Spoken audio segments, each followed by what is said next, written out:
Hello guys, on dit quoi? Alors, je fais une vidéo super courte pour vous parler de l'importance d'avoir des signatures de fichiers et être sûr que le fichier qu'on a téléchargé, c'est exactement le fichier original en fait. Alors, c'est quoi une signature de fichier? Vous allez souvent entendre parler des fonctions char, des fonctions MD5 et autres, et j'en passe, ok? Donc, pour être précis, c'est quoi ces fonctions? Ce sont des fonctions mathématiques qui permettent de partir de la structure binaire d'un fichier numérique à une chaîne de caractères string. On va dire ça comme ça, pour ne pas entrer trop dans les détails. Donc, les plus connus, on a le char, on a le MD5. Maintenant, il y a les dérivés. Il y a le char1, il y a le MD5, il y a le char256, il y a plusieurs en fait.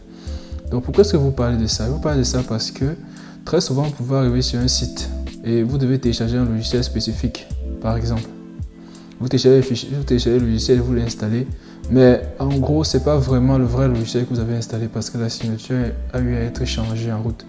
Parce qu'il est possible pour un man of the middle d'intercepter la requête. Quand vous appuyez sur le bouton télécharger pour télécharger le fichier, il peut modifier et que ce n'est pas vraiment le fichier original que vous téléchargez. C'est pour ça que ces sites-là mettent toujours à disposition ceci. Des signatures qui correspondent aux fichiers originaux qui sont sauvegardés dans leur serveur. Alors, pour mettre ça en pratique, c'est quoi un fichier pour être plus précis? C'est quoi un fichier? C'est quoi une signature pour être plus précis? Donc, supposons que je crée un fichier que je vais appeler vim.py. dd.py, pardon. À l'intérieur, je vais faire un simple print. Ok. Ça peut être Tintin que je mets à l'intérieur. Ok. Ça, c'est un fichier Python que si j'exécute, normalement, il va m'afficher un message clair, Tintin. Okay. Il est possible pour moi d'avoir la signature numérique de ce fichier avec SHA-256 sum. Okay. Donc, si je fais dd.SHA-256 sum dd.py, il va m'afficher ceci. Ceci représente la signature numérique de mon fichier dans le format 256, SHA-256. Ça, c'est important. Maintenant, supposons que ce fichier, si je vais l'envoyer à un ami ou quelqu'un comme ça, ok? Je vais envoyer un pote ou un truc de ce genre. Je lui envoie ça sur un site web quelconque où il pourra télécharger. Mais quand il télécharge le fichier, ce n'est pas vraiment ce fichier-là qu'il télécharge. Comment est-ce qu'il peut être sûr que c'est réellement ce fichier que je suis en train d'envoyer? Alors, premièrement, moi, j'envoie à cet ami la signature du fichier que j'ai à mon niveau. Et il va faire la comparaison par rapport au fichier que lui reçoit pour être sûr que c'est vraiment ça qu'il a.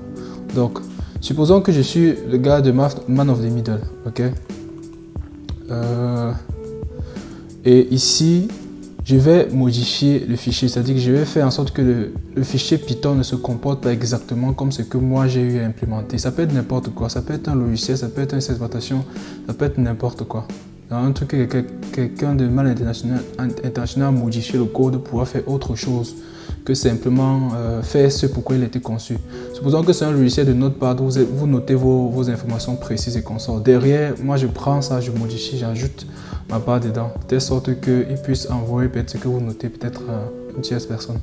Allez, supposons que ça c'est le terminal du hacker, ok? Il veut modifier ce fichier et à l'intérieur, il ne va pas juste print Tintin, il va faire d'autres choses.